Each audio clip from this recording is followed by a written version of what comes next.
Hi, Tony. This is Tom Notarianni, the founder of the Peaceful Mind Center.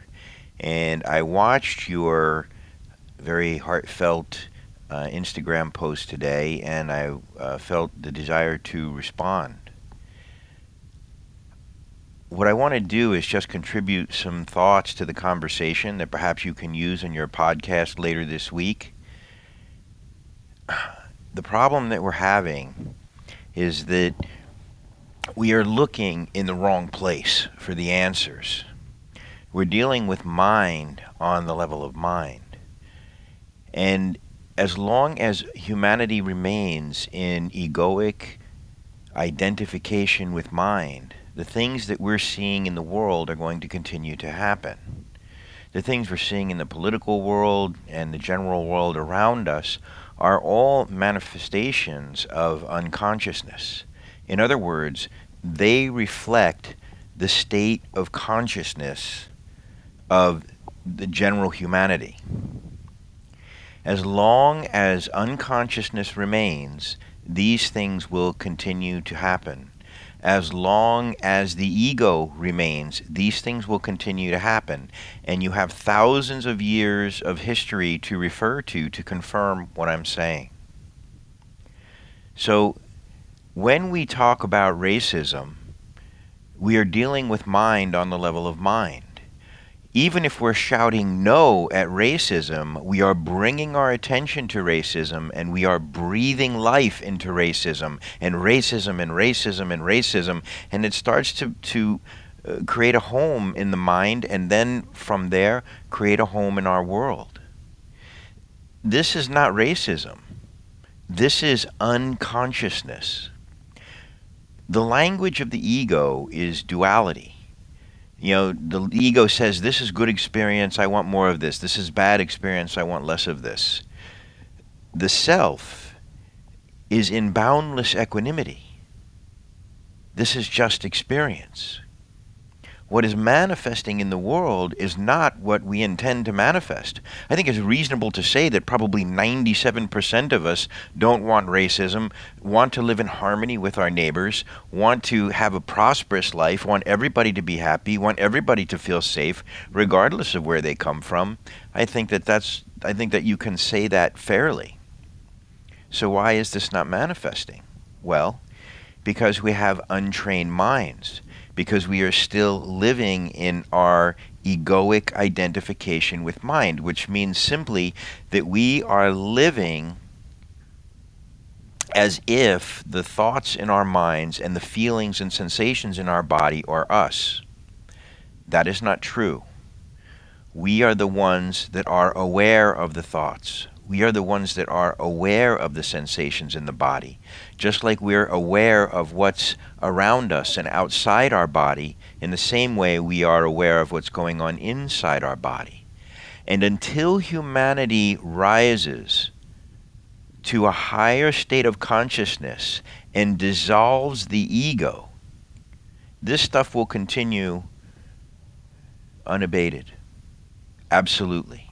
We cannot deal with mind on the level of mind. It simply does not work. We all must transcend our minds. And this may be the opportunity in all of this, unfortunate, or perhaps, there are gifts in all of this unfortunate things that are happening in the world right now. This is something that we have to take a look at cause and effect. The ego wants to look at good and bad. It's not useful. When we look for the truth, what is the truth? And we look for cause and effect, now we're doing something useful. So the interesting thing is that we all want to create the same effect. The vast majority of us want to create the same effect. Well, you don't focus on the effect, you focus on the causes of that effect. So if we want to live in harmony peacefully in the world together, we have to look at what are the causes of living in harmony peacefully in the world together. And the number one cause is transcending the mind. as long as people are lost in identification with their minds, they're taken over, they're not making rational choices. It's even worse when they're in pain. We're different people when we're in pain. When we're in pain, it takes over our mind, it takes over our thinking, it lowers our IQ. We act differently, we talk differently, we perceive differently when we're in pain. And most people are not even conscious that this is happening, so they can't do anything about it. You know, I could go on and on about this, but I hope that this helps, because if we are not looking in the right places for the answers, we cannot find them. We cannot look to the mind that created this problem to solve this problem. We have to realize that the mind is not us. The thoughts are not us, and it is manifesting unconsciously and unguided. When you realize the self and learn to guide your attention to what thoughts, what energies inside you want to experience, now you become the conscious guide of your mind. It's the same difference of if you were driving down the road and just let go of the wheel. Sometimes the car would go straight down the road, sometimes it would go crashing into a ravine. That's the mind. People's minds are completely unguided by anything conscious because the consciousness is identified as the mind.